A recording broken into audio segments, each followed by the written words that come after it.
This is the ACC on ESPN, and it's one last big Monday for one of the winningest coaches in the history of the ACC, Leonard Hamilton.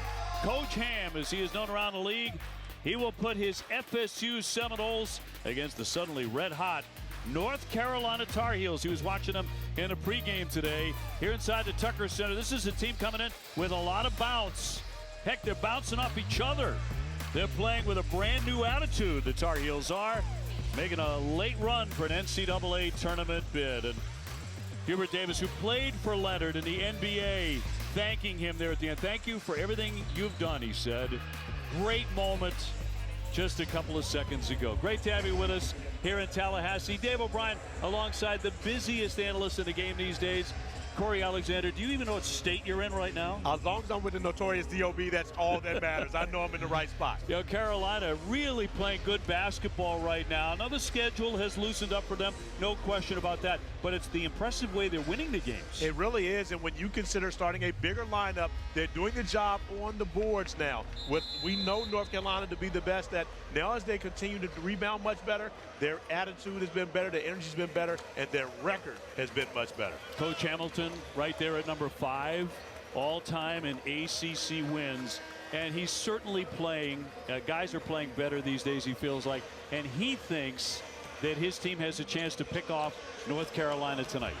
And when you consider the fact that they know it's coming to an end, all the magic that has happened here at the Tuck under J. Leonard Hamilton, and this team is playing for him each and every time out. It's a big Monday. Great to have you alongside here tonight. FSU at 16-11, 7-9 in the conference. North Carolina 17-11, 10-6 in the ACC. They have won 3 consecutive games. They haven't trailed in any of those games either. And the last 3, in particular, what the Tar Heels are doing a lot of things well, but shooting the 3 particularly well. You don't see this often. Ron Gruber taking the slip mat off the court right in front of us. How does he know we don't need that, OB? Bert Smith and Tommy Morrissey, along with the very versatile Ron Gruber. We are underway as North Carolina wins the opening tip. Coming off an impressive win against Virginia, in which they shot out in front 21-2 at Chapel Hill on Saturday. Kiddo gives it up. First jumper on the way, and that'll be off target by Powell, who's been in the starting lineup these last handful of games for Hubert Davis. And back in his natural position on the wing at that small forward position, but going up against a Florida State team that's gotten much better here at home. Starting lives by CDW for the Seminoles. They are actually the second tallest team in America behind the Duke Blue Devils. And this guy right here is getting the job done. Leek Ewing drops a dime, recognizing that there will be a double team coming, shooting 95% in his last 2 games. Jamir Watkins, the 6'7" junior, off target on that one. He comes in averaging about 18 points a game. Look for him if the Seminoles are going to spring one tonight. Kiddo on a nice drive will lay it in. The sophomore for the first basket. And with Florida State, we know they switch everything defensively 1 through 5. That means it's a tough task for Ewing to have to keep Cadeau out of the paint. Jackson getting airborne off the 10, and it won't drop in. Jalen Withers with the rebound, and he has been the difference maker. Thrown away, and a quick turnover. Davis running the point. Daquan Davis just a freshman, and that'll be down for Watkins. Not necessarily a great three-point shooter, 33%, but nails that one. And he's coming off of a 23-point effort in Louisville last time out, so starting to play his best offensive basketball as we see a kick ball there. But Elliot Cadeau with a nice little hezzy, gets to the rim, the easy layup, but turns it over on the next possession, which leads to the Jamir Watkins. Tanya is watching. Mom is watching. My apologies. And she made sure I knew to pronounce it Jamir. Long jumper on the way and swished in by Withers. Man, is he shooting the 3 these days. He really is. Made 4 against Virginia on Saturday, and he's shooting with a great touch right now, seeing a big basket. And you see the confidence from him, letting it fly early in the possession. His last 49 threes, the attempts, he's hit 32 of them. On the run, Carolina. Powell will race and lay it in. And that's North Carolina basketball. Misses or makes. They like to push it in transition. An uncharacteristic miss by Ewing right there leads to an easy bucket for the Tar Heels. Yeah, you want to say Ewing, but it's Ewan, as you pointed out, the 6'11" junior from Lawrenceville, Georgia. Bol Bowen into the lane, keeps on driving, keeps on moving, and a foul as well. He's 6'10", the sophomore from Vermont. And not a lot of 6'10" players that can play off the bounce like Taylor Bol Bowen, but he reads the miscommunication defensively by the Tar Heels. No one stepping over and taking, and speaking, no one stepping over. There's not enough space taken away there from Jalen Withers. He's able to knock down the three right over top of Ewing. So Bol Bowen plays excellent defense, good shot blocker, can hit the three. He can do a lot of things. Leonard Hamilton says, I love his attitude, three-point play. And you love his versatility as well. Makes the free throw, but now you see him right at the front of the press. And this is where Florida State really is able to dominate games. They can turn you over and turn those turnovers into points on the other end of the floor. Funny how coaches notice these things. Leonard Hamilton was talking about North Carolina and the change as this one's backed up and in. They get it inside for Lubin. The change in the energy and how well they're playing together. He watched some of their game on television, the game against Virginia, and was very impressed. Yes, he made it very clear to us earlier. He said, listen, I've heard a lot of talk about this North Carolina team, but it's not the team that I saw. Foul after the turnover. Cadeau has issues with turnovers. He's turned it over 93 times this season. But when he's attacking aggressively and looking to score, he's a different player. Even though he doesn't make that shot, most of the time when Elliot Cadeau's in the paint, he's looking to pass the basketball, which forces some of those turnovers. When he attacks and scores, not only does he give himself a chance, but he also gives his teammates an opportunity at offensive rebound. Powell did a great job getting in front of the point guard Davis, who wanted that lane very badly. It's another thing the Heels are doing much better. Defensive intensity on the baseline, and a foul here as Withers went up trying to swat that away and committed the foul. And a 9-6 lead here for the Tar Heels in the opening moments. But this is the calling card for Florida State. You look at the steals and the blocks, aka the stocks. First in the ACC in both categories, first in turnovers forced per game. And when you look at the way that they're playing, this has happened in the ACC. Although they're 7-9, they've been much better. If they were playing the same way in November and December, we would be talking completely different about this Florida State team this season. Might say the same thing about North Carolina. Yeah, that's very true. Of course, they had an absolutely brutal schedule with a lot of close losses. Watkins at the line 74%, and certainly on his way to earning a spot on an all-ACC team. Was all-ACC a season ago, and even better this year, has found a great career at Florida State, over 1,000 points in his 2 seasons here in Tallahassee. Remember last year in the ACC tournament, got buried a little bit, but he had a 34-point game against Virginia Tech. Yes, I mean, he can get hot quickly, and especially here on this floor, he's had tremendous success. Foul across court. Youngster Jackson into the game, backs it out. He has been really hot beyond the three-point line. Shot clock is down to 8 here for the Tar Heels. Davis wants to drive it, gives it up. Jackson down to 1 on the shot clock. Powell did not see it, and that's going to be a shot clock violation. That is an awesome display of defensive principles and effort by the Florida State Seminoles. They look as though they're on a string. I'm not sure what this is about, OB. I don't know what you got up your sleeve coming up next. You're going to love it. Just wait. ESPN's exclusive presentation of college basketball is brought to you by Panera. Come enjoy our comforting classics or discover a new Panera favorites. Back at Florida State, Tallahassee, Dave O'Brien and Corey Alexander. We're just lucky to have him here. It's Corey's story now. These are 3 games in 3 different days, 3 different cities. Saturday, crack of dawn, driving from Richmond to Chapel Hill. Called the Virginia-North Carolina game at the crack of dawn the next morning. Flying to Detroit, Then on to Cleveland with the connection Sunday. Last night, Grizzlies-Cavaliers game. And then early this morning, all the way from Cleveland to Atlanta to Tallahassee. You know, I always have great conversations with my boss, Matt Leach, and he talks about, is this too much? Is this too much travel? When this game came up, there was no way I was going to miss our last big Monday with J. Leonard Hamilton playing against the North Carolina Tar Heels, the team that he grew up watching growing up in Gastonia, North Carolina, growing up watching the Carolina Blue. No way would I miss this opportunity to hang out with you. Of course, our great producer, Kim Belton, Michael Griffin, our great director. No way I'm missing this one, OB. Just glad you made it, my man. It's amazing with that travel schedule, which, by the way, is really nothing new for you. During basketball season, you're going to call over 100 games. Here's Davis getting a look at the shot clock. He'll drive it, and off the iron, and a whistle, too. And a foul will go against Florida State. 15-16 to go here in the first half.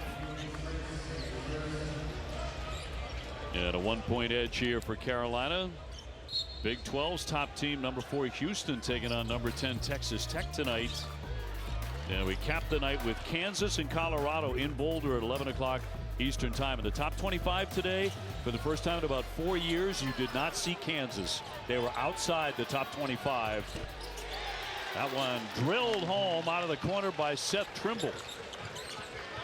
We saw that a couple of seasons ago, the preseason #1 North Carolina Tar Heels not in the top 25. Now we see that with Kansas 2 years later. And the difference is the competition that they're playing against. Everyone is caught up. NIL, as we see DeQuan Davis knock down the 3-ball. NIL has balanced the playing field, OB. And so when you look at the parity amongst teams in all the major conferences, whether it's the ACC, it's the Big 12, even the SEC, there's so much parity because NIL has leveled the playing field. Not all the talent's going to the Blue Bloods anymore. Guys are finding what's the best fit for them, and as sad as it is to say oftentimes, where they're going to make the most money. Yeah. When you say they're not all going to the Blue Bloods anymore, Hubert Davis will be the first guy to tell you that's true. Yes. Yeah, and part of the reason why Hubert Davis has made it very clear, they need a general manager to help with their roster management and find the right players to wear the Carolina Blue. I don't understand why every single major school in the country doesn't have one. It's coming. Powell up top. Trimble got shut down, kicks it out. Shot clock to 11 for the Heels. Jackson, number 2 scorer for North Carolina, with 8 on the shot clock and a whistle. And a foul here with 14:19 to go. Leonard Hamilton, 76 years old, the all-time winningest coach at FSU, number 5 all-time in the ACC, 199 regular season ACC wins going into play tonight.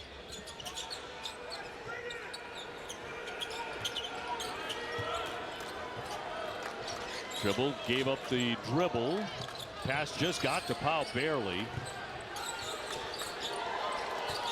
And here's Davis. Been pretty quiet the last couple of games. He'll draw the foul. Bo Bowen, the 6'10" sophomore, hit him. And he'll pick up the personal. So a bit of a bailout there with that shot clock winding down.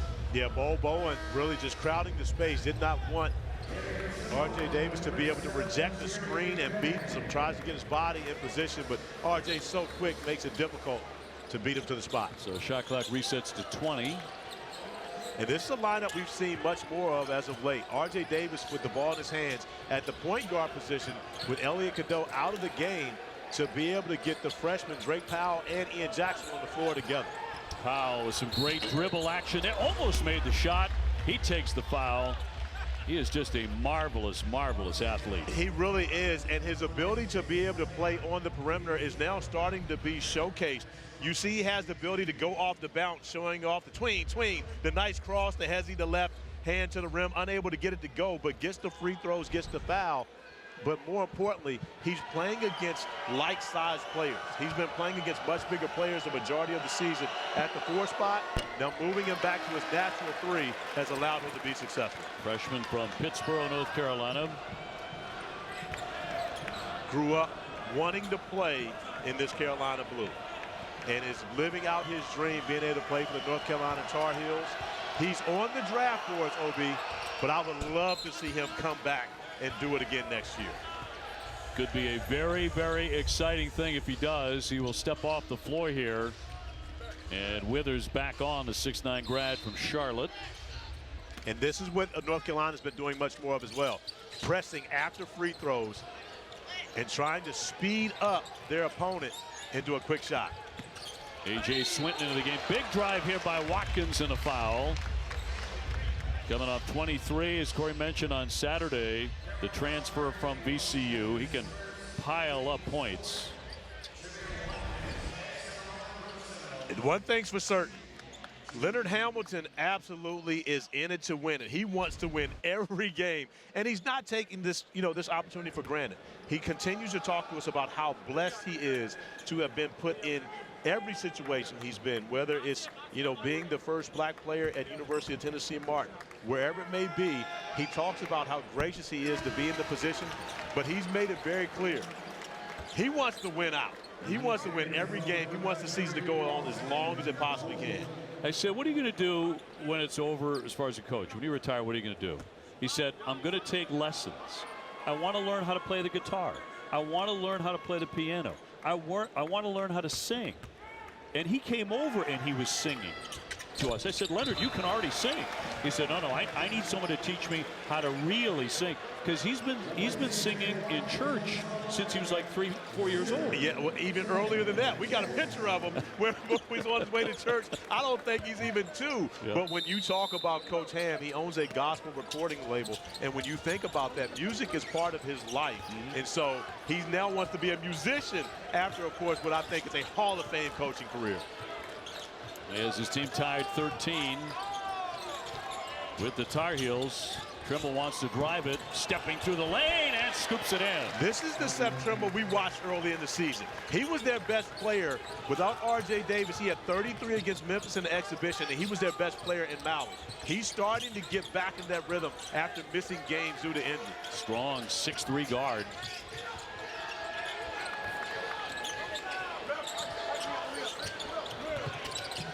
Boston Holt over the top and a slam. Dropped down by Maluk, the 7-foot freshman out of Baldwin, Pennsylvania. But the nice find from Holt getting into the paint and just throwing it up, allowing his teammate to be able to go finish it off easily. Great vision by Holt. Holt, the 60-year man. Davis has it knocked away. Holt got a hand on it. Shot clock to 10. Davis, very quiet game against Virginia, 3 for 14 shooting. Tough drive there as he goes down and takes the foul. That was with 4 on the shot clock. Seth Trimble off the bounce, crafty. He's got the matchup against a much taller player, but you see the Euro with the nice kiss off the glass. But on the other end of the floor, Boston Holt throwing it up to where only his teammate is able to finish above the rim, tying the game at 15. So Davis to the line at 88%. Jay, a graduate from White Plains, New York. And just about automatic at the stripe. Ben Allen Lubin, the 6'8" junior, now on for Hubert Davis. And Jalen Washington will take a seat. Davis just 12 points against Virginia. The average is 17. And he hits the pair. And Cadeau back on to run the point, and Davis will take a rest. And once again, North Carolina after the free throw, picking up with that diamond pressure. 1-2, 1-1. You got Withers on the ball. It's 6'9", great size. They'll look to get a trap, see if they can force a turnover. But that's the one place you can't allow the ball to go, is right in the middle of the floor. Jackson out of the double.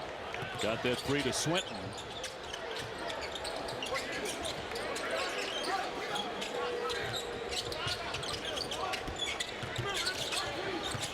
Jackson with a pull up from 15 and nothing but net. I love the growth of Chandler Jackson. He's been here his entire career. Now he's a junior at Florida State and continues to get a bigger and bigger role each and every time. He's their most experienced player. Ian Jackson stepping back off the fake. He drives the lane. Oh, beautifully done. But it was great ball movement after Jackson gets his defender in the air, passing it and getting it right back from Cadeau.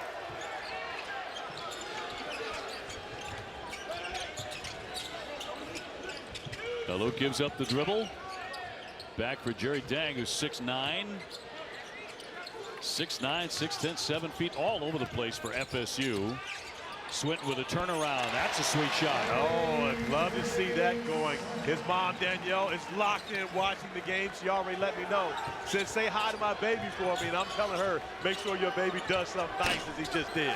Dribble way downtown. Can't hit it. Tied at 19. So the Seminoles trying to grab the lead here on their home floor on a big Monday.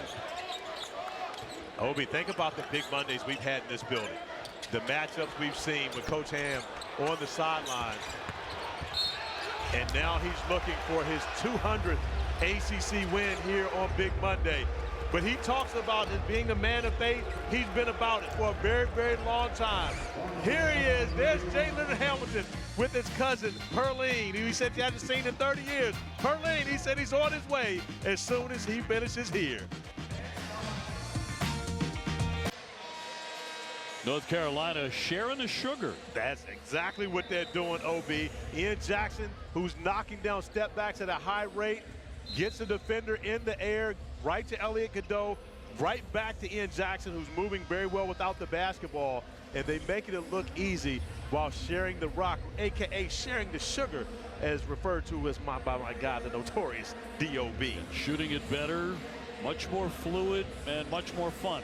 And they seem to be having more fun. They seem to have much more energy. And we watch North Carolina in shoot-arounds all the time.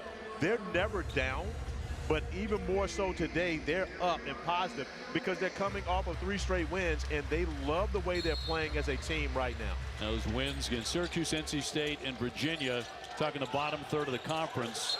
But with this style of play, and this one will stay on this end with 10:51 to go.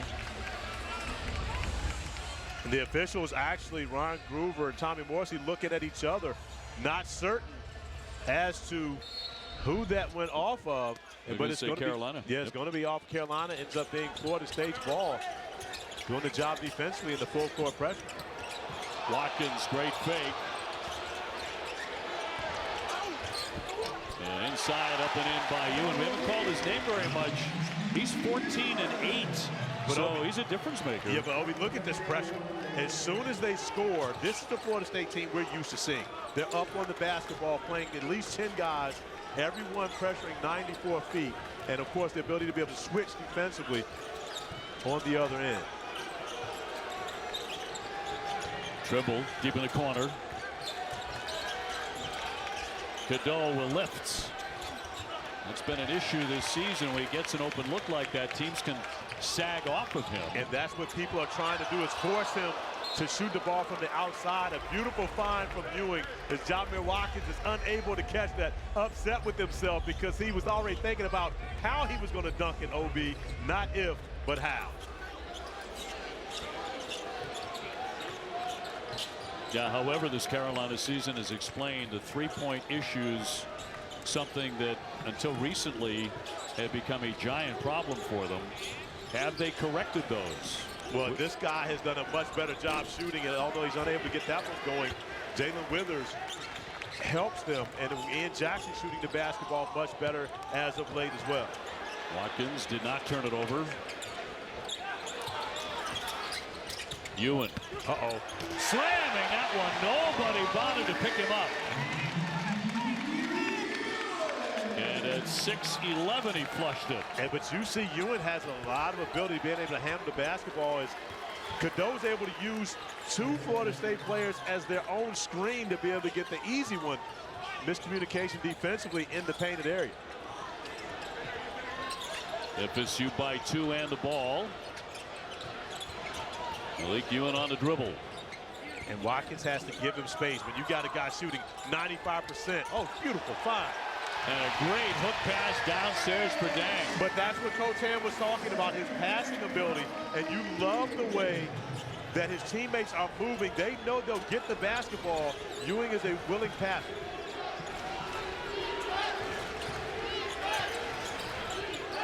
Jackson flips the pass. Cadeau again. And around and out. And it'll be slammed in by Lubin. And that's one of the areas where Lubin has been able to help this Carolina team on the offensive glass and get second chance points. Watkins weaving his way in. And a strong move to the hole. So he is starting to pick up his scoring pace tonight. Again, 18 points a game coming in. Jackson will knock that one back from the corner. No hesitation at all with Ian Jackson, OB. He is ready to fire as soon as he catches the basketball. And when you shoot as well as he does, I understand Carolina now dropping back into a zone defensively. Jackson had hit 10 of his previous 15 threes before that. So he's been absolutely cooking. Get it in deep and now outside for Dang. Got it. Nothing but net. We know Dang can shoot the basketball. And right now, it's a flow going offensively. The Seminoles have made their last 5 field goals. And North Carolina operating very well offensively as well. With Cadeau, that one clangs away. They leave him wide open once again. He's missed 3 of them. And Cadeau with that much space, he can still penetrate. He doesn't have to stay on the perimeter. He's got a running start to be able to attack. Misses again. Inside, and it's Withers for 2 and a whistle. So they're able to clean it up a couple of times after the long miss and get the offensive board. But on the other end of the floor, Daniel Ewing, Leak Ewing is attacking the basket on the first one. And then, of course, when the double comes, he's able to find his teammates with a beautiful dime.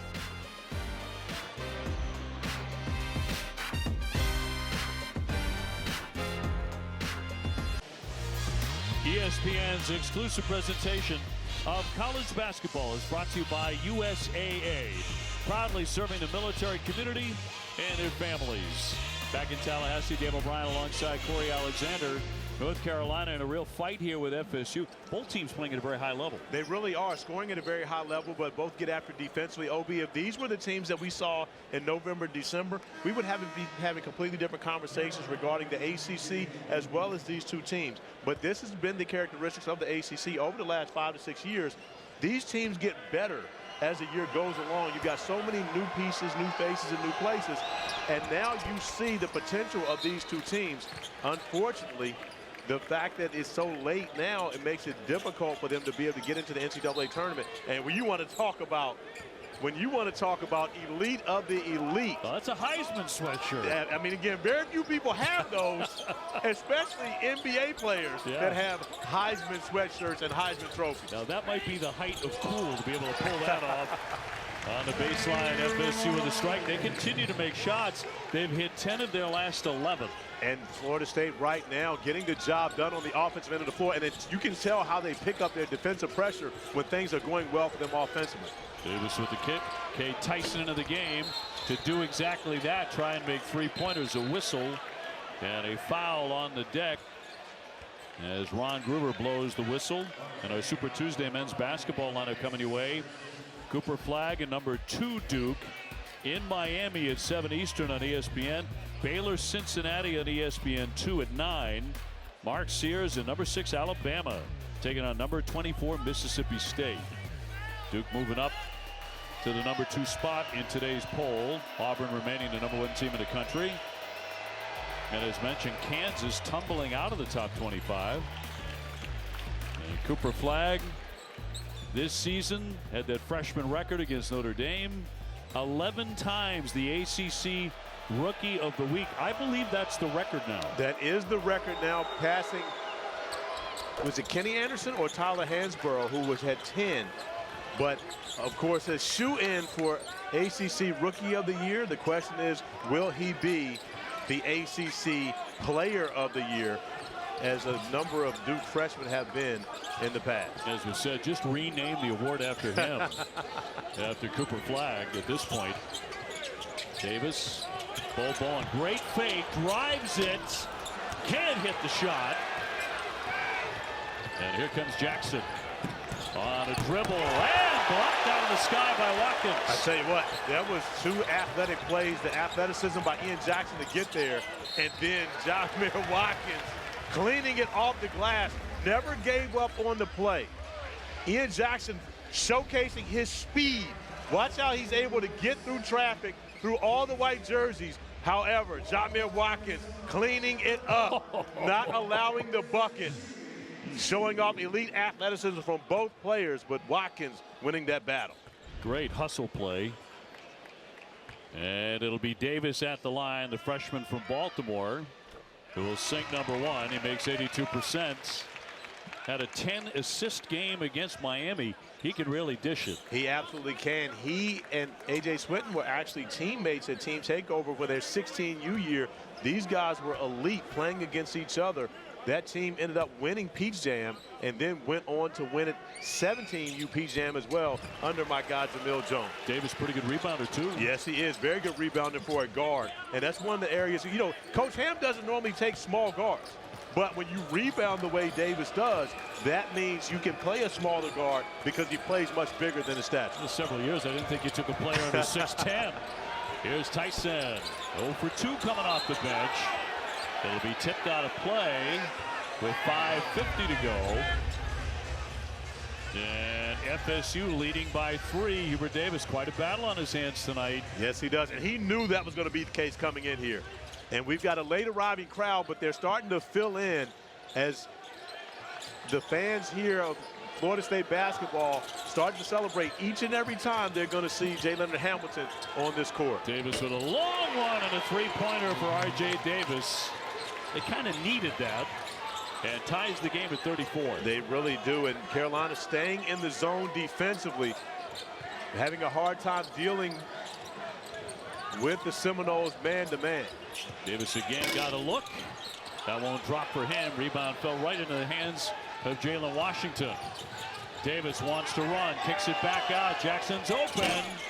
He doesn't miss many of those. Tyson, big board, right back up for 2. And nice production from Tyson getting into the game off the bench. Missed the 3 in the corner, but did not allow that to affect his effort. Getting in on the offensive glass, putting it back. This is Carolina basketball at its best as they've taken a 2-point lead with 5:04 remaining. Give you a look at our T. Rowe Price ACC men's basketball tournament right now. The seedings, if the tournament began tonight. Of course, Duke the overall #1, Wake a 4, Clemson a 3, and Louisville a #2. Obi, you were way ahead of me. It was only 48 hours ago when you said that Georgia Tech would be your team that you think could surprise some people. Well, they've swapped places with Pittsburgh over the weekend, and now as Georgia Tech is on that 10 line, because it's going to be tough for anybody to beat the Blue Devils in Charlotte. Let's start with that. So even if you're in the 8-9 matchup, when you win, it's going to be difficult going up against the #1 seed Blue Devils if they go on to win the ACC title. I forgive you for missing me on that one because it was like your 7th game in 7 days. Downstairs, Jackson, nice little one-hander. And great passing against the zone by the Seminoles. They've settled for a number of threes, but the way they're shooting the basketball, you don't have a problem with that. Just like Hubert Davis has no problem with Jalen Washington knocking down the trail 3. He wants him to take more. He really does, and he talked about when he came in how great of a shooter he was, and he felt as though he would be able to add that punch. Hasn't worked out well for him throughout his career, but a big one on the last possession. Foul with 4:18 left here in the first half at Tallahassee. The art of sharing the basketball. Well, you want to be able to get the basketball into those tight spots against the zone. As you move it around the outside, the drop down into that short corner, and the nice touch by Chandler Jackson. They say this is the hardest shot in the game. I'm not sure, because this right here may be a little more difficult, but no problem for Jalen Washington at the top of the key. Foul went against R.J. Davis to put Jackson at the line at 74%. Former Tennessee Mr. Basketball out of Memphis. And another one coming for Chandler. I always tip my hat to the guys who stayed the course. Again, Chandler Jackson now in his 3rd year at Florida State has stayed here throughout, turmoil. They haven't been their best over the last 2 seasons, but I love the way that he's committed to this program and to Coach Hamilton and staying and giving his all each and every time out, play through injuries, whatever it may be, and now finding success in the starting lineup for Coach Ham. Extend, of course, these days is 2 years, right? Yes, it is. Washington picks up the dribble. He needs help. Back off for Jackson. Shot clock to 9. Jackson on the baseline with a kick, and was it touched? It's going to go the other way. He just threw it out of play. The officials did look at each other for a bit, but it will be Florida State's ball. They are down 3 with under 4 minutes to go in the opening half. Seth and Zubin coming up at the half. The Monday Microscope on the biggest game of the Big 12 season to date, and Joe Lunardi on Carolina's precarious place on the bubble. What are you seeing out of Carolina and Florida State early here? I really like the energy that Carolina's playing with offensively. They're making the extra pass. They're getting paint touches and playing for each other. Offenses hasn't been a problem. Defensively, they've got to find a way to make Florida State feel uncomfortable. 13 for 20, 3 for 6. In that zone, Corey, they got to trap that short corner. They got to make them uncomfortable on the defensive end. You got it, Coach Greenberg. That's absolutely what has to happen. But North Carolina have been having a difficult time.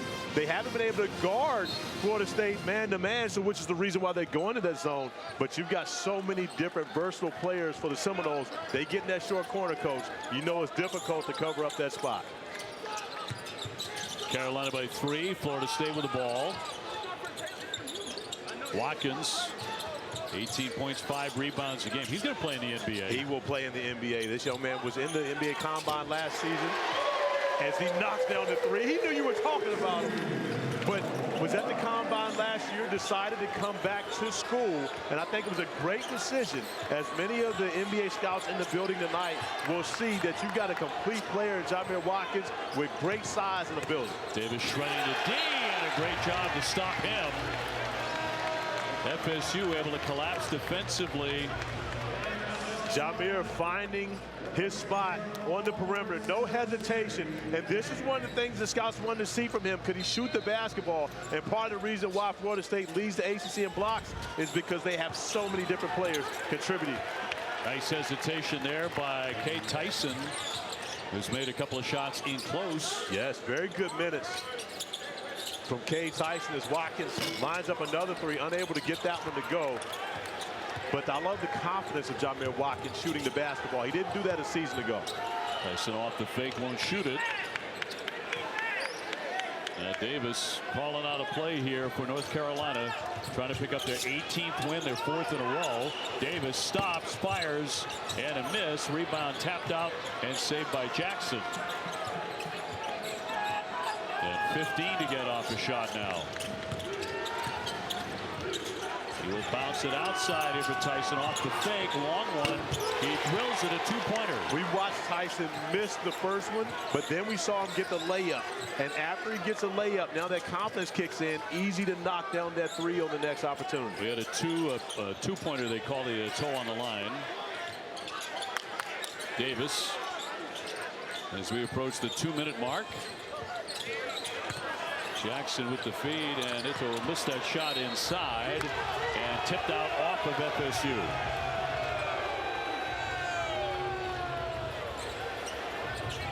Seminoles coming in 16-11. They took a loss against Louisville on Saturday. And coming up, we continue to recognize the iconic status of Leonard Hamilton. The 76-year-old head coach stepping down at the end of the season. He'll be honored with a huge ceremony on March 8th, which will become Leonard Hamilton Day here in Tallahassee. Davis on the spin. Can't nail it, but a whistle as he got hit. He'll take the foul. That's with a minute 40 to go. Arte Davis. You hear about breaking people's ankles, almost broke his own ankles moving so quickly on that last possession. And you have to move quick to try to beat Jamir Watkins, gets off balance. But still, Watkins contesting the shot. Didn't feel as though he fouled on that one, but I can tell you right now, I've never seen a guy win that argument, OB. Ever. I know you try. I tried all the time. But I used to come out before the games. You remember the days of the great Larry Rose, Dick Paparo, Lenny Wirtz. Oh, yeah. And I would go to them before the game and say, hey, guys, just so you know, if I miss a shot, it was a foul. Don't worry about blowing the whistle. Everyone will understand. It didn't work for me, but at least I tried. It didn't work, but it's a pretty good argument, at least to lay the groundwork anyway. Davis at the line makes it 45-39. North Carolina with a 6-0 run. Look at the all-time scorers inside the ACC. Number 2 all-time, R.J. Davis, continues to move up that list. Year number 5 for him. Washington with the catch will lay it in. And a beautifully run drive by North Carolina. Absolutely, OB. Drake Powell dropping the dime. I didn't even see that one coming. Normally I can spot where they're going with the basketball, but Drake Powell even fooled me with that no-look pass. So all of a sudden, North Carolina getting a little bit of wiggle room. Watkins trying to fight past Davis. Davis picks up the foul. Drake Powell showing off his skill in transition. OB, he knew where he was going with that basketball probably 10 steps prior. However, allowed Jalen Washington to get in the right spot and then admires his work on the way back down the floor. Carolina an 8-0 run now and piling up points here right before the break. And Watkins to the line. Transfer from VCU. And a 30-point game against Rice, 29 against Tulane, 26 against Pitt. He can really score. He can absolutely fill it up. And again, rarely do you see guys get the type of minutes that he gets in a Leonard Hamilton system. So it shows you how great a conditioned athlete Watkins is to be able to play this style of play. But for long stretches, as Coach Ham has trusted him with more minutes. Coach Ham got the scowl going right now. Asked him earlier today, can anyone take over the scowl? He said, maybe it's my former player, Hubert Davis, who played for me with the Washington Wizards back in the 2000-2001 season. Could be. He might be a little too nice. I don't know. You think Hubert's too nice with the scowl? But Coach Ham's really nice. He is too, yes. Yeah. Doesn't always look it on the sidelines, no. But, you know. He's actually a delightful guy. Oh, yes. Both of them are. But Hubert's thing is to pull off the glasses and then go all bejeebies on you. That's Hubert's thing. You know, that's about as bad as it's going to get for Hubert. But once he brings off the glasses and nicely sits them down, he's upset. I love the story Hubert was talking about today when he got to play for Coach Ham in the NBA. The 1 year Leonard coached in the NBA. He got traded from Dallas to Washington. Walked into the locker room, and the first thing that Leonard Hamilton said was, can you play point guard? Because you're starting tonight. Oh, wow. That was quick. Hubert was a great shooting guard. Washington will nail that. North Carolina on top 49-41. And 44 seconds before halftime. Dang outside, up top for Watkins. Watkins around the screen, airborne, and hits it. Tough shot. Yes. Watkins continues to show his scoring prowess. And that strong body to be able to get into the interior, finish through contact. The clock didn't stop. They're going to have to go back and look at that. But we'll be back at 30 seconds with the Tar Heels, a 6-point lead, looking to get the last shot for the half. Tamir Watkins snaking the screen and keeping the defender Elliot Cadeau on his side to make sure he can elevate into his shot. Through the contact, doesn't matter. The ability to be able to change in midair and the focus to keep his eyes on the target, knocking down the two-pointer in the paint. The junior out of Trenton, New Jersey, able to make difficult shots. And look at the improvement from VCU here to Florida State. His career here averaging almost 17 points a game, 18 this year. So they have set the clock at 26 seconds. Yeah, the clock kept running after the whistle to make sure. So this great officiating staff that we have, except for Burke Smith. Even though he is a great official, I just like to give him a hard time, so I got to say that. Okay. All right. Anything really weird happens, I don't think Bert's going to come over and say hello. He already knows. I tell him before every game, tell your family not to watch today. I'm going to say bad things about you. Last seconds before halftime in Tallahassee. Elliot Cadeau on the drive. got tripled up, and that'll do it as they turn it over right before the break. Nearly turned it over. 1.1 seconds still on the clock here. 49-43 and a turnover. And the second shot clock violation defensively for the Seminoles. But this is something, Obi, we know everyone practices. Chandler Jackson has too much space. You give him this space. We know they work on this at the end of shoot-around.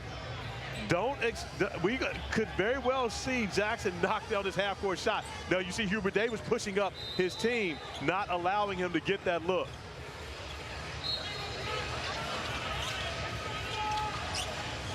They're going to back Withers off to give Dang a little more room to get it in.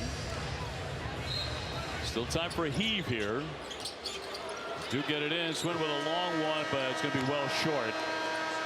And that's how the first half finally comes to an end. North Carolina on top 49-43 against Leonard Hamilton and the Seminoles as we check in with Zubin Mehenti and Seth Greenberg back in the studio. Guys.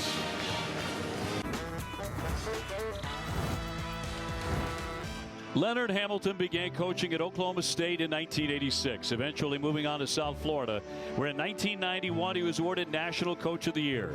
Head coach at Florida State in 2002, where he would become FSU's all-time wins leader. A leader he is. I don't coach because I need or desire credit. To me, it's more important the opportunity to help young people prepare themselves for living life. An icon getting ready to step aside at the end of this season. The first black player in UT Martin history. The first black assistant coach in the SEC at Kentucky. 437 wins at Florida State, the most in program history.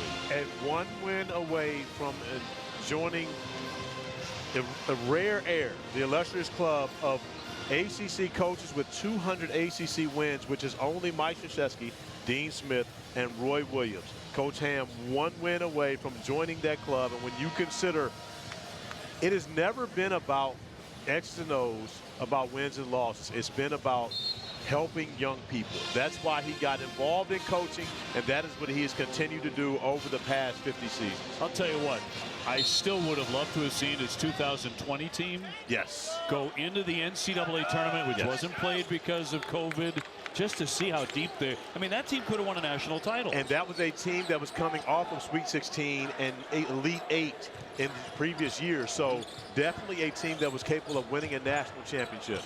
Underway here in the second half. Watkins leading the way with 18 for FSU in the first 20 minutes. Lubin will commit the foul as we are underway here in the second half. North Carolina dominating on the glass 17-6 and way out in front, second chance points. They have all the offensive rebounds in the game to this point. Low turnover game, North Carolina with 5, FSU with 3. But when you consider that North Carolina has taken double the three-point field goal attempts that Florida State's taken, but Florida State's only made one less. 5 of 16 for the Tar Heels, 4 of 8 for the Seminoles right now, and Florida State shooting the basketball extremely well, 62.5% in the first half, as they miss an opportunity at the free throw line to cut into the lead. Yeah, Ewan missing a pair. Nice feed, Powell with the stuff. Something Carolina has turned up a notch, their passing game. They've turned up their passing game, but also Drake Powell dunking that home. If he lays that up, it's another block for the Seminoles. He understands his assignment. You got to dunk it. On the drive, Ball Bowen will be fouled on the play. 51-43. Here's our slam cam. Great execution by the Tar Heels. Jalen Withers, it was made easy by the great cut of Drake Powell going to the rim, doesn't fade to the corner. And Powell finishing strong to avoid the shot blocking of the Seminoles. Taylor Ball Bowen at the line, 6'10" sophomore. Number 3 in the conference in blocks. You can see why. As he drops in number 1, 76% at the line. He had 4 blocks against Pitt. And he can be a defensive menace. Leonard has always had a couple of guys like that. Those rim protectors. Yeah, absolutely. But again, when you're able to guard on the perimeter play on the wing and still be a rim protector, that makes you even more versatile. And those are the type of players that Coach Ham has been able to build this program with. His team gave up a lot of points though in the first half to North Carolina. 49. Yeah, both teams shooting over 55% in the first half. Rarely do you see that in the college game right now, but we had great offense, and many may contribute that to the defense wasn't as good, but it was not a lot of very good shot making from both these teams in the first half. Powell in for Cadeau. Cadeau over the top and a slam. Lubin will stuff it down. That was too easy. It was very easy. Not much resistance at the rim, but both defenders had to take away Elliot Cadeau, making the opportunity to find Lubin up top. Very simple. Here's Watkins. Watkins on the move. Mid-range jumper short. FSU with a man down. Powell to the other end of the floor. A quick strike. And Ewan down in the backcourt. Tommy Morrissey blowing the whistle after the bucket as Ewan limps over to the sideline. Man, he's in pain. He's 6'11" junior in real agony. And that's a big loss for the Seminoles. That's 14 points, 8 rebounds a game. One of their best players. At 24 against Miami. Take a look. As you see, turns that right ankle, trying to roll to the rim, gets caught up with Drake Powell, stepping on the foot. Look at the right ankle right there, turns, stays down behind the play, and then tries to get up, limps over to the bench on one foot, but once he gets there,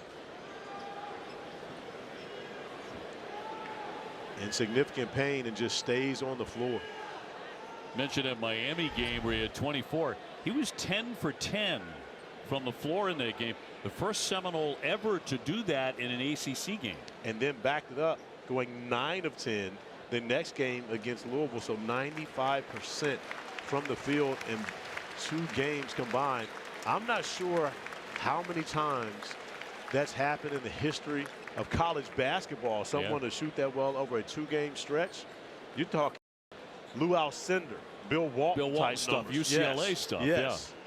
Yeah. All right. He needs a lot of help just to get off the floor. We'll get you an update on Malik Ewan as soon as we can. Very talented player, and a big loss for FSU tonight,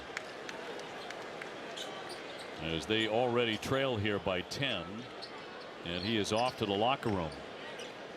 18:31 to go in the game. 19 points against Louisville, the 24 against Miami, as you mentioned. That is 19 out of 20. And we see the scowl once again from Coach Ham. And I won't say his name, but a good friend of mine gave me another name that could take over the scowl. One Dennis Gates, who was under the Coach Hamilton coaching tree and doing a tremendous job at Missouri right now, has a very good scowl on the sideline. Our ESPN Thursday primetime women's basketball doubleheader gets underway at 7 Eastern. Number 8 North Carolina, number 16 Duke. And then it's 6th ranked South Carolina. They're in Oxford to take on Ole Miss. Should be a great ACC SEC doubleheader. Getting very close to tournament time for the women, as we see Daquan Davis inside, able to get into the paint and finish with the soft touch. But it will be March Madness soon for the ladies on ESPN. And I think it's going to be a great NCAA tournament. There are a lot of schools that could win it. The flip over the top, that won't drop. People tend to forget about UCLA. I'm not exactly sure why, but they continue to pick up great wins. That one knocked down by R.J. Davis. And R.J. Davis now with multiple three-pointers, which we've seen from him for the majority of the past 2 seasons.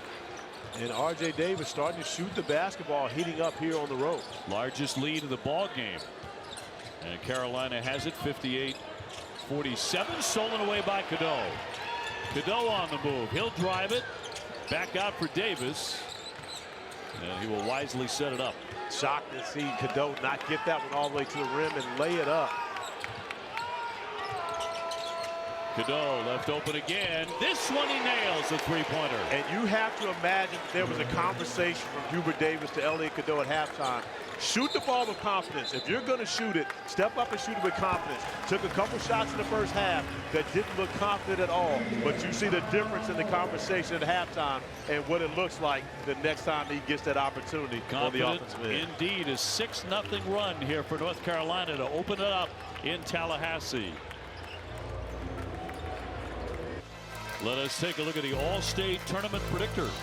And when you consider the North Carolina Tar Heels and where they are right now, 12.6% chance to getting to that last four in. You see Wake Forest at the top of that with 18.8%, but still a lot of basketball to be played over the next couple of weeks before we get to Champ Week, where much of this will be figured out. Now, it doesn't sound great, does it? But they've got Miami coming up, and then they're at Virginia Tech. So winnable games in front of the Duke #2. And they have the Blue Devils at home. And we're still waiting to hear word on the health of Malik Brown, because we know Duke, as great as they are, they're not the same without Malik Brown. And so when you see that coming in, and the Tar Heels are a different team going into that game than they were going into Cameron Indoor a couple of weeks ago. Watkins takes the bump. And so it's 16:41 remaining in this contest. FSU trails 61-47. And Watkins will head to the foul line, where he hits 74%. And as mentioned, the Seminoles are the second tallest team in the country behind only Duke. They have 10 players who are 6'7" or taller, 5 who stand 6'10" or taller. By the way, right behind him, Elon. That size has not meant a rebounding advantage, though. The Seminoles are about even with their opponents on the glass this year. Yeah, and that's been one of the things.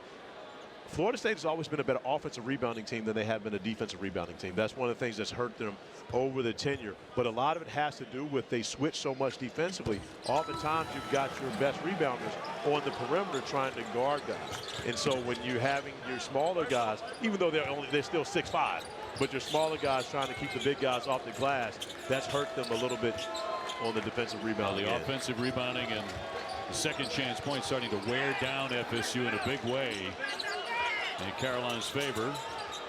Davis looking to heat up here in the second half, steps back, now moves forward. What a great dish. Can't convert that underneath, but a whistle and a foul against FSU.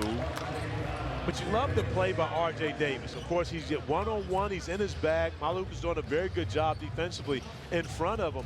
But it's not be selfish, take a shot. It's make the best play for your team. You give Maluk a lot of credit for staying in front of one of the toughest guards in the ACC, but RJ still dropping the dime, and he's done a very good job of that, distributing the basketball. 5 assists for RJ Davis. And we talked about Coach Ham's time with the Washington Wizards. Of course, the president at the time was the guy on the right shoulder. Happy birthday. The GOAT turned 62 a couple of weeks ago. And we're talking, of course, of the greatest of all time, Michael Jordan. Is it possible that he is 62? He is 62, yes. But looks like he's about 37. You know, he probably could still get a bucket. Yeah, I would not bet against that ever. Davis can't sink it. Rebound tipped twice. Comes right to Powell. He wants to drive it right downhill and swatted away. FSU said no, no, no. But the best part about it, OB, Chandler Jackson doesn't foul because he knows help is on the way. He gets back, makes it difficult for Drake Powell to get an easy look, allowing his teammates to come in and clean it off the glass. We hear from R.J. Davis in our Wooden Watch, brought to you by Principal. My contribution to team success makes me a perfect candidate for the Win Award because I'm all about the motto, we over me. I believe in you can't really reach all your individual goals and achievements without putting the team first. And that allows you to be the great person, the great teammate for the better success. So I'm all for the team and vote for me for the Win Awards. Look back at his career, we mentioned this the other day during the Virginia game. Just outstanding. I mean, player of the year, He's won the West Award as best shooting guard. He's doing a lot more distributing here recently. Looks like a pure point guard. Yeah, what I loved about the clip was it showed him passing the basketball more in practice, more so than his scoring. But of course, right now, the 4th leading scorer in the history of the ACC will become 3rd, is right on the heels of Dickie Hembrit and 2nd all-time at University of North Carolina. I don't know if he gets there to Psycho T. I'm not sure he catches Psycho T.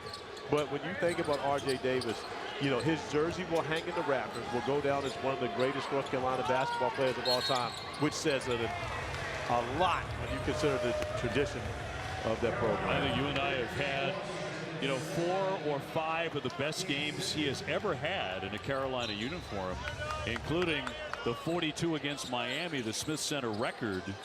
When he pulled that off and just couldn't miss. Yes, he absolutely has had a number of great performances in front of us, but maybe his best was in the NCAA tournament when he goes for 30 to help get his team to the Final Four, and of course losing a barn burner to Kansas in the national championship game in 2022. Davis off the weave, can't hit it, follows his own miss. Back up he goes, he'll draw the foul. But that's what you were talking about before, his rebounding ability for a small guard. You don't see many point guards going in, getting offensive rebounds, but Davis understands where it's coming off the rim, is able to go chase it amongst the trees and be able to try to finish it off, gets to the free throw line. But you see Davis with the pull-up. They say whoever misses the shot normally knows where it's coming off. I was normally trying to run back the other way. I felt like all of them were going in, OB. Yes. Shooters shoot, man. Ewan coming back on. Malik Ewan, this is a great sign. He turned the right ankle, and the fans very appreciative of him getting back on the floor. Yes, tremendous ovation here to see him back on the court after turning that ankle. Of course, recognizing how important he is to the success of the Seminole squad. You know, you said when he went down, even though it looked bad, you said, I've seen far worse. And you thought he was likely to return. Yeah, and then we saw him back in the tunnel working on it, and you could tell how important it was for him to get back on the court. And again, we know how this team is playing for Coach Ham. Each and every game becomes extremely important for them right now, especially on their home floor, to try to walk away with the win. They've given great effort. Been difficult to stop North Carolina on the defensive end of the floor, however. Conversely, they're all critical for North Carolina, trying to get back into that NCAA tournament picture. They're going to work it deep inside for Washington. And after you switch defensively, there's always going to be an opportunity to look for the big guy. That time, Jalen Washington keeps it high and is able to finish off with the easy layup. Watkins slams on the brakes. Thomas will swing it. Jackson beyond the three-point line, where he's just 6 for 35. Shot clock down to 11. Chandler Jackson lost the handle, but he was hit 2. That was with 8 on the shot clock. Drake Powell watching the big screen up top on the Jumbotron and saying that's not a foul. It did look pretty clean from Drake Powell, but of course we're blocked off by a number of big guys in our way, OB. We didn't have a great look at it.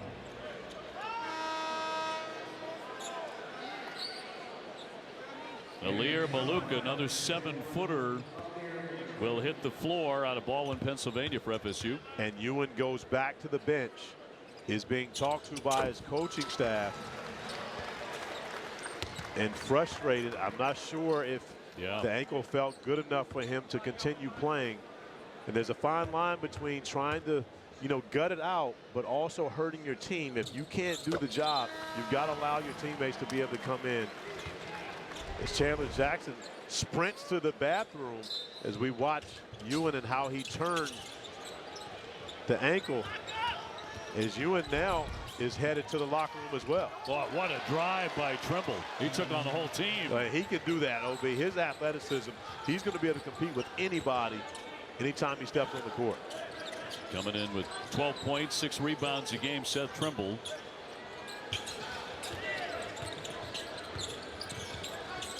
Well, Luke tried to hand it off. It barely did get to Thomas. Shot clock inside 10. And it'll roll home. And Thomas using his side on the interior over a smaller R.J. Davis. Going to the left hook. R.J. made it very difficult to get there, but Thomas able to finish it off for 2. Trimble again and hit the shot. Let's see if they count that. Pat Sullivan up on the sideline saying, count it. It's not the NBA. You don't get that. But you see, there's the foul on the perimeter. In the NBA, this absolutely would be a continuation, but in college basketball that does not exist, you'll take it out under the basket, but still great concentration by Seth Trimble. Davis does get it in for Powell. Under 14 minutes to go here in Tallahassee. And right now, if you're Jalen Washington, you don't want to bring the screen out there because you allow Jameer Watkins to get back in position to guard R.J. Davis. Ian Jackson, shot clock to 3. On the spin. Rebound tipped 2 or 3 times and controlled by the Noles. Watkins out of the pack with it. He'll give it up. They'll lift it very quickly and knocked home by Jerry Dang. That's how you get back into it. Get stops on one end, make threes on the other. It can make a lead disappear very quickly. 67-58. And a whistle off the ball there, Bert Smith. Watkins with the head up, finding Dang, was able to knock down the 3 ball.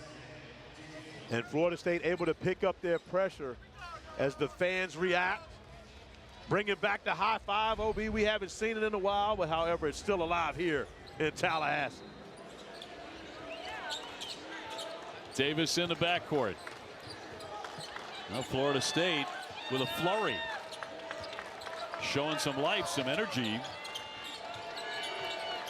Powell dumping it downstairs and a foul. Washington went up for the slam and Maluk got in the way and prevented the dunk. Drake Powell's done a great job of finding Washington over the top. When you see the switch, he's done a great job of putting the basketball in position for Washington to be able to catch and try to finish.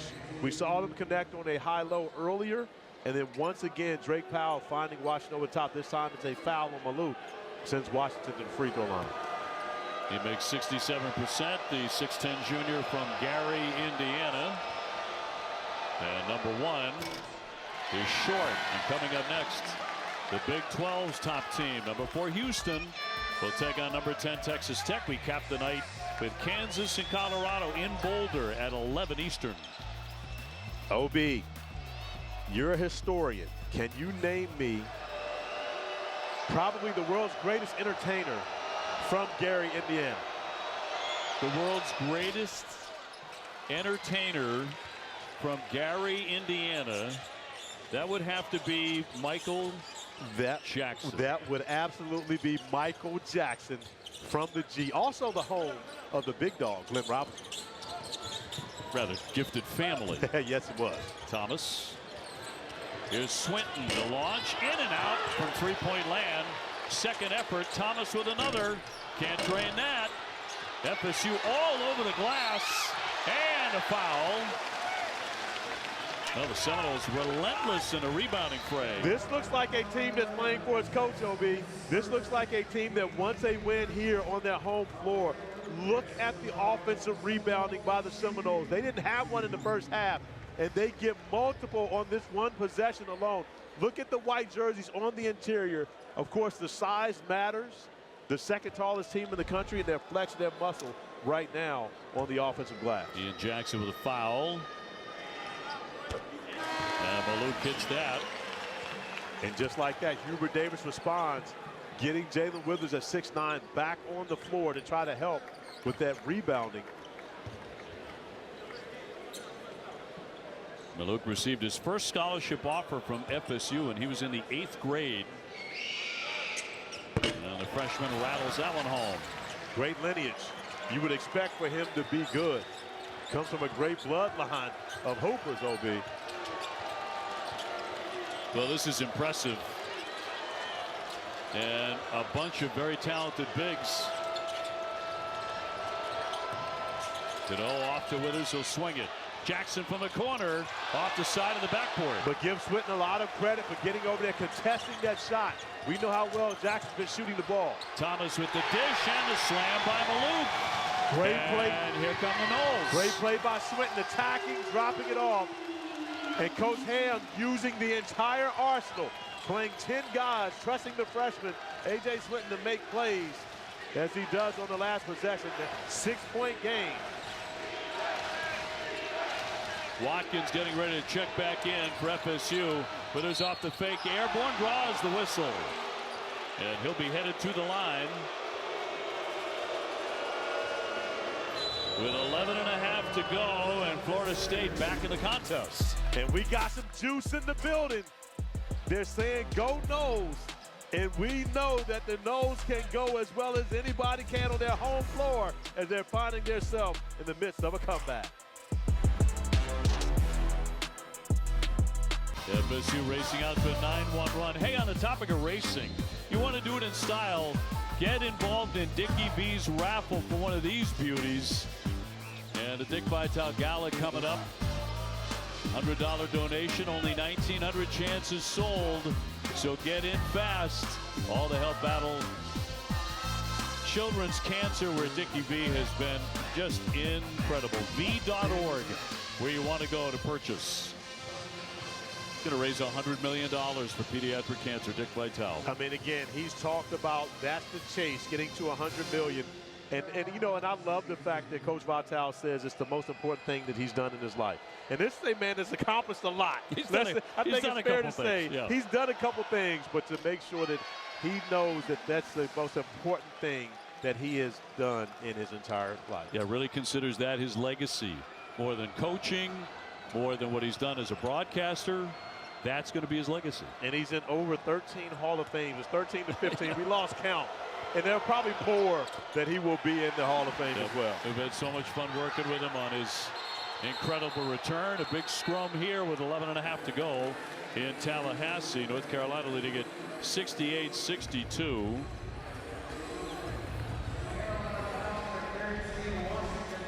And how about this now?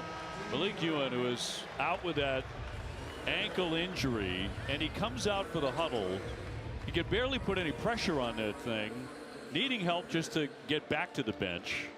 And Obi, he went back in the tunnel. We thought he was going to the locker room. He went back in the tunnel and sat on the chair just to himself and tried to talk himself into being able to go back in. But I can tell you, Leak, sometimes it just doesn't work. I've been in that situation before. As much as he wants to help his team in this one, the best thing that he can do is be there to support them on the sideline, cheer them on, because going out back on the court would only hurt them. Swinton just a 61% foul shooter, missing.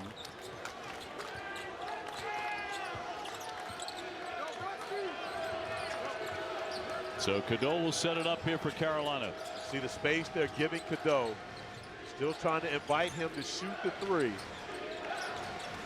So they hit one. Trimble will hit this one from way downtown. You definitely don't want to invite Seth Trimble to shoot the three, because he's done it very well this season, knocking down his second of the evening. Watkins gives it up. Airborne off the window. It won't go for Maluk, but he'll draw the foul.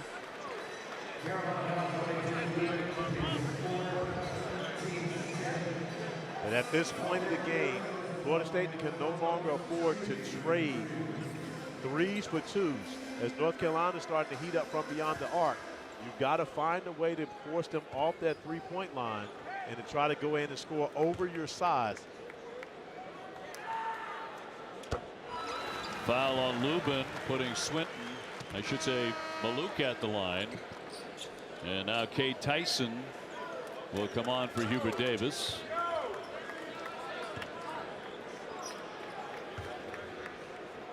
And the 7-foot freshman has that one go around and out.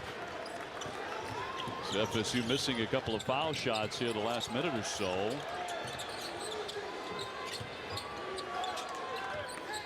Jamir Watkins, who had 18 first-half points, only 2 in the second half. To give North Carolina a tremendous amount of credit. Dribble off target. For the way they've been able to bottle up Watkins. And for Florida State to be successful, he's going to have to get going here. Here's Dang. That didn't touch anything. And out it goes back over to the heels with about 10.5 remaining. So Florida State's comeback bid has stalled a little bit in the last 2 minutes. Yeah, and a lot of it has to do with North Carolina's offense. Seth Trimble knocking down the three and then getting to the free throw line for the Tar Heels. as Elliot Cadeau continues to operate at the point. They're playing off of him, but he can still get to the basket. Trying to do that right now into the paint with the kick. Withers knocked to the deck as he draws the foul. But that's the way Cadeau has to play. Even if they're going to stay off you, for someone as quick and as fast as Elliot Cadeau, it gives you a running start. It makes it difficult for you to stay in front. And now he can still find his seams to drop it off to his teammates. And once again, allow them to get back to the free throw line. Now getting about 6 assists a game. And it'll be Withers to the line after the foul by Swinton. He makes 72%. He has been a major difference maker in the string of wins for North Carolina. He's coming off 16 points, 11 rebounds Saturday against Virginia. Had 16 and 9 the game before that. Yeah, Withers started the first 7 games of the season for North Carolina. After the comeback from Maui, Hubert Davis made a change in the lineup. They went a little smaller because Drake Powell played so well against Michigan State. But when you consider the rebounding and the experience that Withers brings to the lineup, Hubert Davis getting him back on the floor, and the Tar Heels have been better off for it. Jackson on a big drive there, knocked out a play. Need to hit the deck. Another big here for Leonard Hamilton. He was holding the back of his head. No foul there. And Ron Gruber concerned going over, making sure he talks to Nitu. Anytime you see a player holding their head or neck area, you want to make sure they're okay to continue. Ron Gruber has the conversation. Seems to be accepting of Nitu's answer.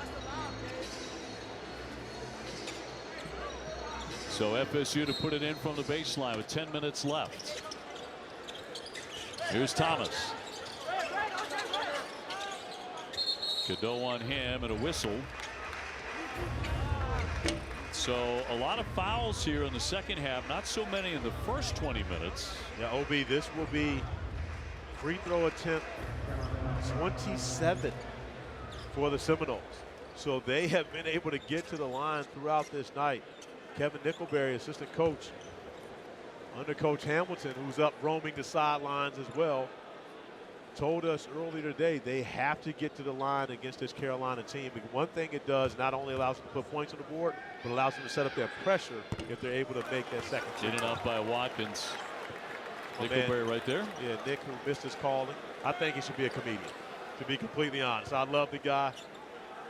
Great basketball coach, but even better comedian. By the way he roasted you today. Yeah, well, again, that's why I think he's so good at it. Watkins with another one coming and sticks that.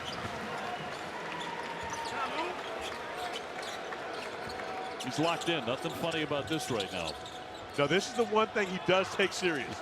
Outside of basketball, nothing else does he take serious. But when it's game time, he is absolutely locked in. Back again, once again, back up, forward. And he's got a lot of experience as a head coach. So being an assistant is different for him on the sideline. Cadeau taking on the big with the left hand, no. Rebound torn down by Watkins. He wants to lead that break. Jackson on Cadeau, body to body. And tipped up and in, Nitu right there.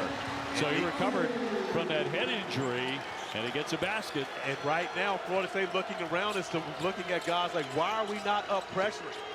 But Thomas taking on the challenge of guarding R.J. Davis. You'll get the switch. Nitu clapping his hands, looking forward to the matchup against the reigning ACC Player of the Year. Davis lifts. And the ACC Player of the Year wins that battle. R.J. Davis loves that matchup, too. Just when it had gotten down to 6 points, 9 minutes to play. The swing for Dang. Yes, and an answer as he knocks back a long one from the corner. But now see the pressure from the Seminoles. Now they're back up 94 feet. Missed the assignment on the last one. Leonard Hamilton has said for the last 15 years, we may not beat you 1 through 5. Well, Withers beat everyone to the other end. Davis saw him and darted the pass in a foul. Yeah, but the goal is to wear down the Tar Heels. You got a great matchup. Nitu was welcoming the matchup. However, so is RJ. The step back, he's done it so many times, OB. On the other end, Dang finds the corner 3 ball and it's good. As the Seminole bench is involved in this one now, trailing by 6. You know, this is an easy game to pass over, even though it's on a big Monday. Neither team is ranked. If the season ended today, neither one of them go to the NCAA tournament. But it's been a high-level game. It's been a very high-level game, and these two teams have picked up their level of play as of late. These are better teams in February than they were in November and December. Yep. And that's one of the things you have to be able to have as a coach, is your team to improve the entire season. Unfortunately, as you mentioned, they won't end up in the NCAA tournament if the season ended today, but there's time left, OB, especially for the Tar Heels. And time left in this game, 8:40 to go, 77-69. Washington 4 fouls and Lubin 4 fouls. That's your foul trouble for North Carolina. Nobody has 4 for FSU. And North Carolina back in the zone defensively. This time the Seminoles well prepared for it in the second half. Get it inside to Watkins, who's unable to get it to go in the mid-range. That popped in and out, 77-69, and a quick strike. It's Davis the other end. Transition defense is always important when you're playing against the Tar Heels. You can't allow R.J. Davis to get the easy ones as such. Suddenly back up to 10.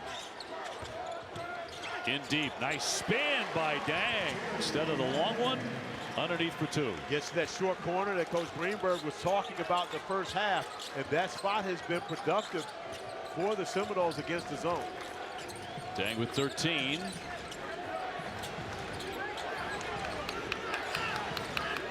Davis looking for his shot a lot more here. Yeah, they're going to run an extra defender at him. Watkins coming over to double team. And we have a timeout with 7:37 to go. Watkins 18 in the first half, pretty quiet, at least so far, just 3 in the second. Seth and Zubin in the studio. Michigan is trying to win the Big Ten. Good offensive rebound kick out to Roddy Gale. He knocks down this jumper right here. They've assisted on 9 of their 11 field goals. I love this Michigan team. Great teamwork. They share the basketball. In their first meeting with Texas Tech, Jawan Roberts had a chance to win it at the buzzer. It didn't fall, and Texas Tech won in Houston. The rematch tonight in Lubbock is 7 minutes away. It'll tip on the U. And David Corey, when you're done, it'll be right here center stage on ESPN tonight. Zubin, coach, thank you very much. 79-71, North Carolina and the ball. Inbounded for Washington. FSU had cut the lead to 6. But now Cadeau with it. Looking for help off to Trimble. Shot clock to 7. Trimble to drive again. Shot clock to 4. Davis swooping in and banks it in. You know, we're going to have to see that on replay, because R.J. Davis going to the right was about to get the shot blocked. He switched it to the left hand to avoid the shot blocker. I'm not going to say it like Michael Jordan did in the 91 finals, but it was kind of like what Michael Jordan did in the 91 finals. It's hard not to go there. It really is in a play like that. Bank won't drop. It rolls away. Jackson couldn't connect. Trimble quickly to the other end of the floor and lays it in, and a foul too. I tell you what, a strong finish by Seth Trimble, but the acrobatic finish by R.J. Davis. Look at this, right, left, boom, off the glass. Great touch, crafty, and then the strength to be able to finish by Seth Trimble. Back-to-back tough finishes for the Tar Heels as they try to finish off a tough game here in Tallahassee. We've seen RJ make a lot of acrobatic shots and a lot of big shots in his career. This is right at the top, the one he just made. It absolutely is, and now that bucket alone gets him to number 3 in ACC history, passing Dickie Hemrick, and now behind J.J. Redick, and of course the great Tyler Hansbrough, the all-time leading scorer in ACC history. Watkins with his 4th foul as well on that play. And Carolina again opens it up now to 13. And Davis has gone from playmaker back to scorer here in the second half. Yeah, it was much more of a playmaker in the first half. We talked about the 5 assists, but there in the second half, he's been able to just go get a bucket. Well, plenty of time here for Leonard Hamilton's team, but they need a run right now with 6.5 to go. Shot clock a factor at 5. Davis backs up. He'll launch it. And Carolina, tough D. And now they can take their time. Washington up, setting a screen. A little stumble here by Davis. Got the mismatch once again. He's going to drive it, slam on the brakes. Trying to swing it inside for Washington. And North Carolina will keep it. 5:56 on the clock, 5 on the shot clock. And they'll put it to 20. Shot clock back to 20. And Cadeau to put it in. Hubert Davis letting his team know they had a full 20-second shot clock, so they didn't have to force an opportunity. Down to 10 now. Davis way downtown, can't hit, and out it goes back over to the Noles. And Maluk was able to win that battle against RJ, which it hasn't been easy to do throughout this one, but forced him to settle into the long three-pointer over a contested hand.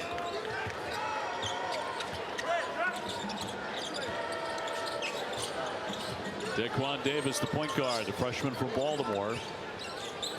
The handoff for Jackson.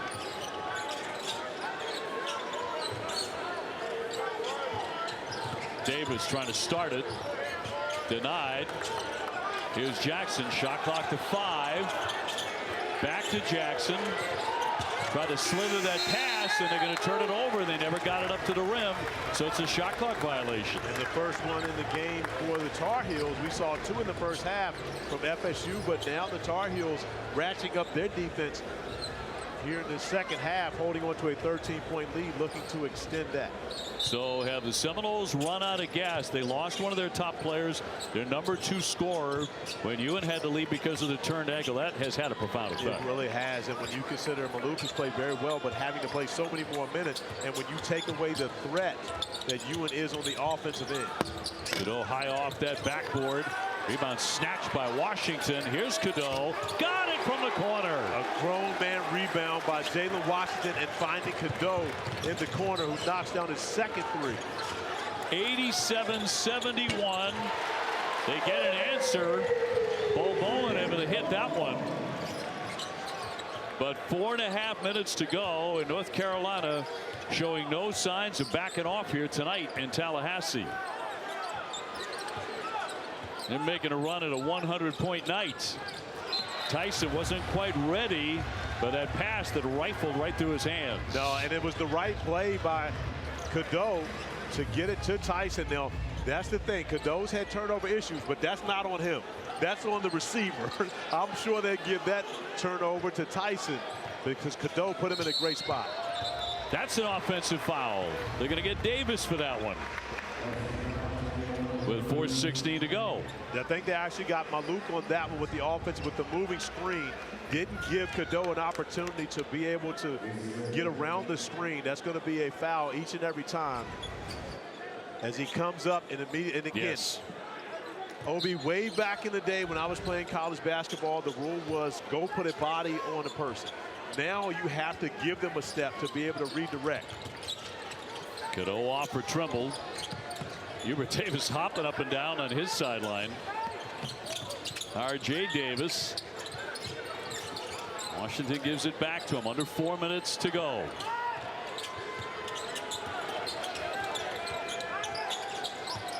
R.J. making a move again with the scoop, and it won't drop for him.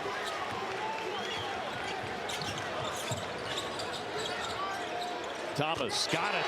Quick release. And the three-pointer goes. Yeah, once again, back to 10. But we've seen the Seminoles get it down to 6 a couple of times in the second half. Just haven't been able to get past that. Do they have one last run in them in the remaining 3.5 minutes?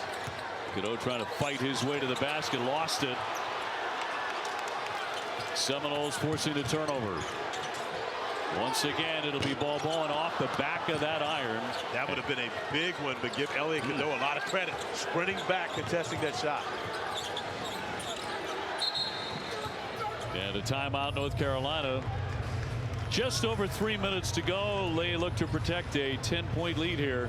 87-77 over FSU as we toss it back to the studio.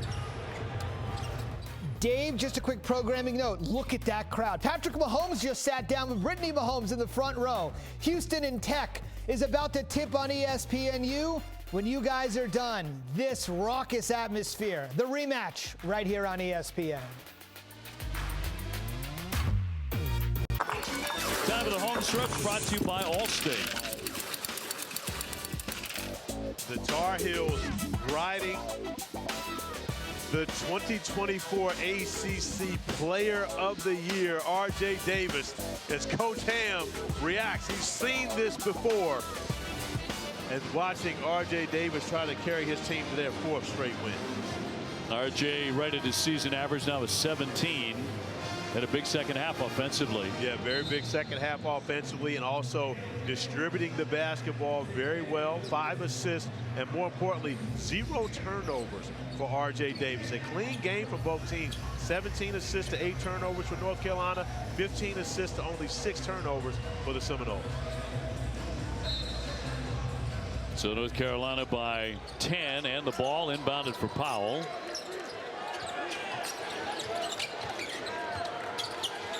And back for R.J. Davis. Got the mismatch again. Of course, Bol Bowen more equipped. That's why they bring the switch.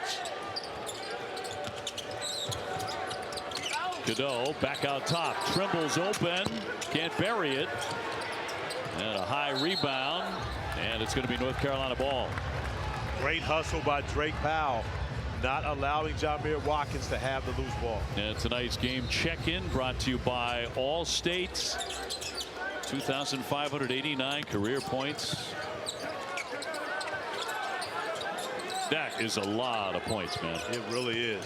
And Obi, I've removed the asterisk. Trimble inside again, and another bucket for him. Another bucket for Trimble as he continues to attack the basket, playing great basketball coming off the bench. Now 15 points for Seth Trimble as he's able to get his shoulders past Nitu and finish through the contact.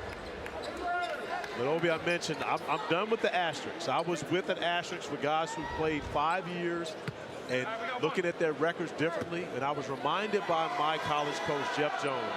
This happened many, many years ago when freshmen weren't eligible to play. They could only play 3 years. So the guys who could then play 4 years came in and broke all their records. So I'm removing the asterisks. Hey, that's just a lot of points for R.J. Davis, a great college career. As you mentioned, reigning ACC Player of the Year. And trying to power North Carolina back into NCAA tournament contention.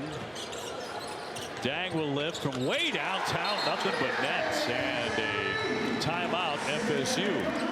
But it with 2:12 to go. Seems like that cushion could never get past 10. We've seen it at 6 a couple times, but North Carolina keeping that cushion extended to a double digit.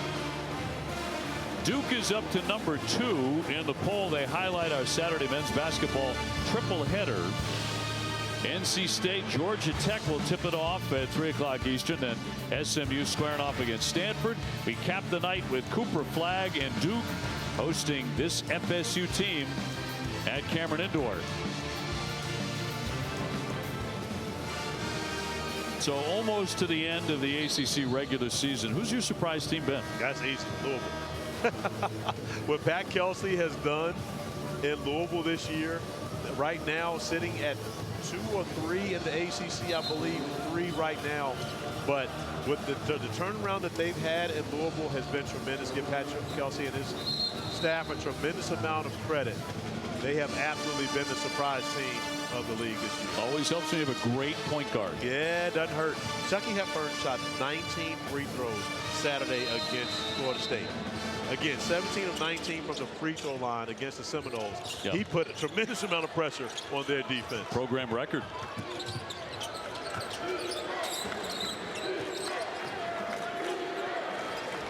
So 90-80 with 2 minutes to go. Yeah, that's been the story tonight. As you mentioned, the Seminoles just unable to get over the hump against North Carolina. Heels offense has been in fine form. Trimble with the drive. He's had a really good night.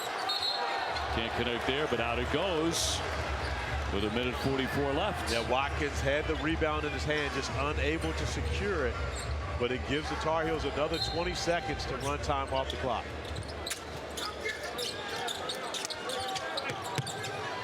Into the backcourt for Trimble. And time running out on Leonard Hamilton to win his 200th ACC regular season game tonight on the iron, and tipped up and in by Van Allen Lubin. And Lubin allowed that to come off of the rim. At least it looked like it from this angle. He let it come off of the rim before he tipped it back in. The swing and a jumper from the corner, swished in. Good touch there by Watkins. And another stop. The first field goal for Watkins in the second half. He scored at the free throw line, but the first time he's able to get bucket to go down. Timeout. 1:15 to go. Time for us to play one of our favorite games, the blind resume. Now look at the two teams, and you've got to guess who they are. I hope it's the audience that has to guess, because I know which one team is on the right. I have zero clue what the team is on the left. So it's not my favorite game. It's not fun for me not knowing what's going on. Luckily, Corey, we will reveal these. And here we go. Oh, that's a good one, OB. That is a great one. We had Vanderbilt on Saturday, but when you look at this resume, Arkansas at 4-9 in quad one. But you see the higher net. They're in the last four in over the Tar Heels right now, who are in that first four out. That's a tough one, and especially when you consider how difficult it's been in the SEC. But your conference record, they have a below 500 conference record. They're way below 500 in the conference. I think that has to play a part. I mean, yes, I know you play in a tough conference, but still, that has to play a part in how you finish the season. I think that's important. It should be, at least to the committee. Playing a brutally tough conference. Every night you're playing a ranked opponent, it feels like, in the SEC, but I certainly see your point. That's razor thin. Yeah, that's a great one when you look at those two teams. And right now, of course, you know, Arkansas absolutely has the edge right now over Carolina, and it's because of that quad one line. Right now, North Carolina 1-10. Leonard with hopes tonight of winning his 200th ACC regular season game. He's number 5 all time in the ACC anyway, behind Coach K, Dean Smith, Roy Williams, and Gary Williams. Tipped right back to R.J. Davis. I tell you, it doesn't get easier for Coach Ham this weekend, having to go to Durham and take on the Blue Devils.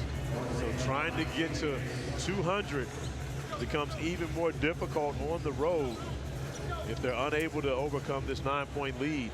106 remaining. Rest of his schedule at Duke at Virginia, and then home against SMU on March 8 before the ACC tournament. We've got 1:06 left. Powell at the line. Can I just say this? I don't know if we'll get another chance to cover his team. It's been an honor. It has been a pleasure to cover Leonard Hamilton. It absolutely has, and OB, for me, it's been even more of an honor to be mentored by this man. He's been a tremendous amount to me in my life. He recruited me way back in the late 80s in 1990 when he was at Miami. He has been a mentor and a confidant ever since, especially once I started doing TV. My first trip here, he came and picked me up and just gave me some tidbits as how to carry myself in this league on the microphone, as well as a young black man representing other black men in this industry. And Coach Ham has always been a mentor to me ever since. From Gastonia, North Carolina. By the way, he's done a terrific job at that, helping you along too, getting you started. Thank you very much, and I thank him for all his help. Think of all the things he has seen and done since he was born in 1948. Wow. 76 years old. Such a great success in this game. Another timeout with 58.3. They continue to fight. 92-83 North Carolina.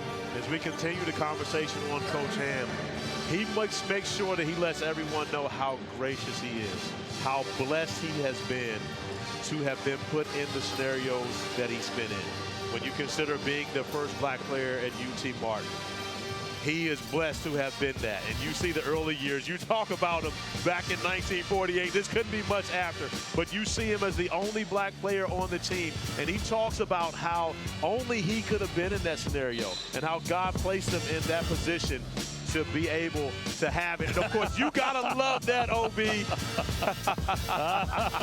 On the throwback night with Stan Jones was also, look at Stan, who's been with him, you know, for so long, decade after decade. They are a tremendous couple, those two coaches. And you know, one without the other, I can't envision. You really can't. And again, when Coach Ham walks away, if that's the end for Stan the Man, he has absolutely had the same type of impact on so many players. Yeah. And again, it goes beyond the basketball court.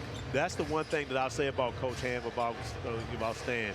It goes well beyond the basketball court. It's the relationships. It's the showing up at the weddings. It's being there, you know, for the kids' birthdays, et cetera, et cetera. Their impact has gone well beyond in between the four lines. R.J. Davis to the line. One of the great foul shooters really in the history of the ACC. In and out on that one, so there's your jinx. 56.9 to go. This young man right here, Charlie Ward, of course, teammates with Hubert Davis. Those two guys were together with the New York Knicks. So how about that? Yeah. Charlie coaching high school basketball now here in Tallahassee. A little torn between his alma mater and his teammate. But I can say this with confidence. The only NBA player with the Heisman Trophy.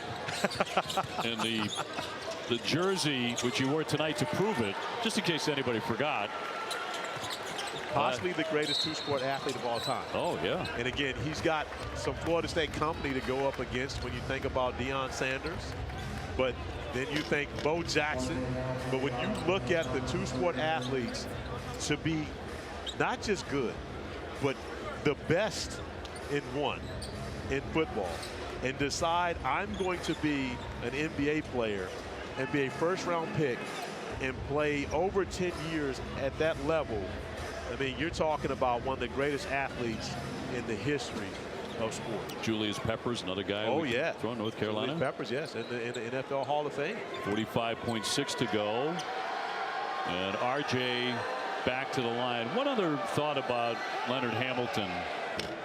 He is smiling more than I have ever seen him smile, because in basketball season, it's all business for Leonard and every other head coach, but he's smiling a lot and he's lighter. I think, you know, he's at peace with this decision.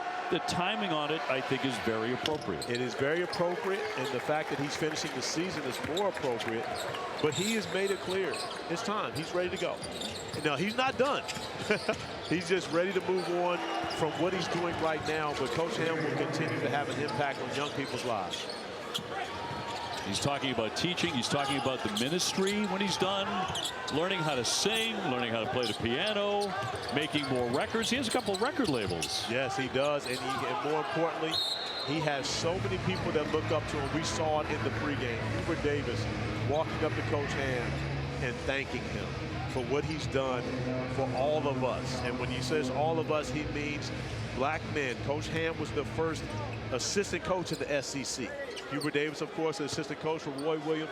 But Coach Ham paved the way for so many young people to be able to achieve their dreams coaching on the sideline. When he left Gastonia, went to work at Dow Chemicals for one day, Obi, didn't call in on Tuesday. Yeah. As we see the conversation between the two. And we watch Hubert thank Coach Ham. Thank you for everything. Thank you so much. Very classy move there by Hubert, who of course played for him with the Washington Wizards when he was traded to Washington, and Leonard's 1 year in the NBA. Walking straight on, can't hit. Final seconds here in Tallahassee. North Carolina will continue to roll. They had a fight on their hands most of this night, but they are going to go to 18-11, 11-6 in the ACC, and this is going to be 4 straight wins for North Carolina. North Carolina's not done. Don't give up on the Tar Heels yet. They're going to continue to fight as they have all season long. Hubert Davis has his team playing their best basketball of the season right now. 96-85 the final score. Houston and Texas Tech is coming up